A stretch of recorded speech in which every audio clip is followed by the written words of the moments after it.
गैरतमंदों के लिए पोस्ट की जा रही है, बराए मेहरबानी बेशरम और ढीठ किस्म के इंसान इससे थोड़ा सा दूर रहें क्योंकि बात में तबीयत ख़राब होने का ख़दशा है। तो अर्ज़ किया है किथे ने इमरान वगैरह डुब गए जे इंसान वगैरह, जरदारां दे शहर भी आए पानी दे तूफान वगैरह, शाहबाज़ां नूं कौन जगावे कौन करे ऐलान वगैरह, ना लभ्या परवेज़ इलाही ते ना कोई उस्मान वगैरह, मौलाना नूं लब के आखो छोड़े कोई फरमान वगैरह, मलक रियाज़ नूं मैसेज भेजो लैके आवे दान वगैरह, शाह महमूद ते पीर जिलानी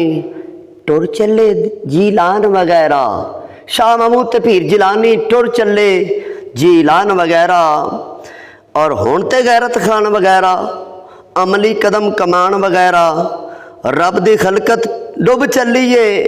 कुछ ते अमल दिखाण वगैरह, हुण भी मूँह नूं चुप नहीं लगदी ऐसे हैं शैतान वगैरह। और 520 करोड़ कमाल है, 520 करोड़ कमाल है, कुछ ते पैसे लाण वगैरह, यूथी हुण ते खान दी खातर, यूथी होण ते खान दी खातर बच्चियां घट नचाण वगैरह। और कौन संभाले मजबूरां नूं कौन करे एहसान वगैरह, हर पासे हुण TLPA कर लो कुछ ध्यान वगैरह, होर ना उंगल चौका कीमा